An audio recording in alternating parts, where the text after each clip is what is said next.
నెల్లూరు జిల్లా ఆత్మకూరు 1వ ward నర్సాపురంలో volunteer ఆగడాలు శృతిమించాయి. ఏకంగా సిమెంట్ రోడ్డుకు అడ్డంగా గోడ నిర్మించి దిక్కున చోట చెప్పుకోవాలని అంటున్నాడని స్థానికులు ఆరోపించారు. అయితే గతంలో కూడా తన స్థల వివాదం పరిష్కరించాలంటూ వాలంటీర్ మాధవరెడ్డి రోడ్డుకు మధ్యలో గోడ కట్టాడని అంటున్నారు. దీంతో అటువైపు ఉంటున్న కుటుంబాలు రోడ్డుపై ఎలా తిరగాలని స్థానికులు ఆవేదన చెందుతున్నారు. మున్సిపల్ అధికారులు స్పందించి మాధవరెడ్డిపై చర్యలు తీసుకోవాలని కోరుతున్నారు. 90 ఏళ్ళ నుంచి ఊళ్ళో ఉన్నా నేను. వాళ్ళు 15 ఏళ్ళ నాడు ఊళ్ళోకి వచ్చారు చోటు కొనుక్కొని. వాళ్ళు ఈ రోజు నుంచి బాటానికి ఇస్తే అది 3 తరాల నుంచి మేము ఊళ్ళో చోటు కొని స్టేట్మెంట్ తీసుకో. ఇప్పుడు బజార్లో స్టేట్మెంట్ తీసుకోండి.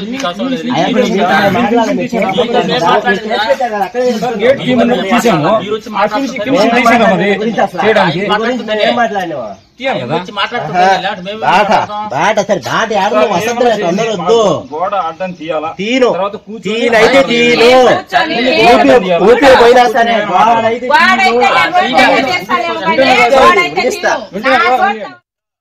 నెల్లూరు జిల్లా ఆత్మకూరు 1వ వార్డు నర్సాపురంలో వాలంటీర్ ఆగడాలు శృతిమించాయి. ఏకంగా సిమెంట్ రోడ్డుకు అడ్డంగా గోడ నిర్మించి దిక్కున్న చోట చెప్పుకోవాలని అంటున్నాడని స్థానికులు ఆరోపించారు. అయితే గతంలో కూడా తన స్థల వివాదం పరిష్కరించాలంటూ వాలంటీర్ మాధవరెడ్డి రోడ్డుకు మధ్యలో గోడ కట్టాడని అంటున్నారు. దీంతో అటువైపు ఉన్న కుటుంబాలు రోడ్డుపై ఎలా తిరగాలని ఆవేదన చెందుతున్నారు. మున్సిపల్ అధికారులు స్పందించి మాధవరెడ్డిపై చర్యలు తీసుకోవాలని కోరుతున్నారు. ఇక మాధవరెడ్డి వ్యవహారానికి సంబంధించి పూర్తి సమాచారం మా ప్రతినిధి మహేష్ అందిస్తారు. మహేష్, ఆత్మకూరులో 1వ వార్డు ఇది, నరసాపురం అనే ప్రాంతం ఇది. ఇక్కడ దాదాపు ఈ వార్డులో 1000కి పైగా కుటుంబాలు నివాసం ఉంటూ ఉన్నాయి. అల్లంపాటి మాధవరెడ్డి అని ఈయన గతంలో వైసీపీ హయాంలో వాలంటీర్ గా పనిచేశాడు. చాలా కాలంగా ఆ నరసాపురం ప్రాంత వాసులతోటి గొడవలు దిగే పరిస్థితి ఉంది. ప్రధానంగా చూస్తే ఆయన ఇంటి సమీపంలో రోడ్డుకి అడ్డంగా ఒక గోడ నిర్మించడం జరిగింది. అది ఆ రోడ్డు అనేది నలుగురు నడిచే రోడ్డు. అది అలాంటిది కనీస మానవత్వం లేకుండా రాత్రికి రాత్రే ఒక పెద్ద గోడ నిర్మించాడు.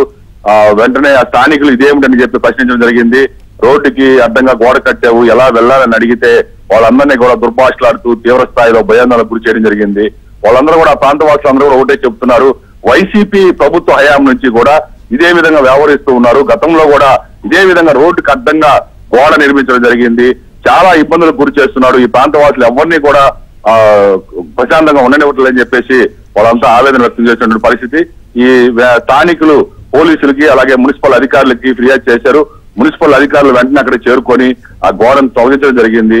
ఇతని పైన చట్టరీత్యా ఏం చర్యలు తీసుకుంటారో వేచి చూడాల్సి ఉంది. ఇప్పటికే ఫిర్యాదులు అందాయి కాబట్టి పోలీసులు కేసు నమోదు చేసే అవకాశాలు కనిపిస్తున్నాయి. గత వైసీపీ ప్రభుత్వ హయాం నుంచి కూడా ఇదే విధంగా తరచూ అనేక సందర్భాల్లో గోడ నిర్మించటం, గోడ ఎవరైనా సరే ఈ రోడ్లో నడవకూడదని చెప్పి బెదిరించటం, ఇదేమిటని చెప్పి ప్రశ్నించిన వాళ్ళని తీవ్ర భయాందోళనకు గురి చేయటం అల్లంపాటి మాధవరెడ్డికి ఆనవాయితీగా మారింది. ఇక పైన ఇలాంటి జరగకుండా చూడాలని చెప్పి ఆ ప్రాంత వాసులందరూ కూడా కోరుతూ ఉన్నారు. ఇది మంత్రి దేవాదాయ శాఖ మంత్రి ఆనం రామనారాయణ రెడ్డి నియోజకవర్గం, అందులోనూ ఆత్మకూరు పట్టణం. ఇమీడియట్ గా ఆయనకు కూడా కంప్లైంట్లు చేస్తామని చెప్పి చెప్తున్నారు. మరి కాసేపట్లో రామనారాయణ రెడ్డి మంత్రికి కూడా కంప్లైంట్ చేసే అవకాశాలు ఉన్నాయి. స్థానికులు అయితే ఒకటే చెప్తున్నారు, గతంలో కూడా ఇదే విధంగా గోడ నిర్మించారు, మళ్ళా ఇప్పుడు గోడ నిర్మిస్తున్నారు. అందరూ నడిచే నడి రోడ్లు అడ్డంగా గోడ నిర్మించారు అని చెప్పి చెప్తున్నారు. ఇంతకీ ఈ గోడ ఎందుకు నిర్మించారంటే ఆయనకు ఒక స్థల వివాదం ఉంది.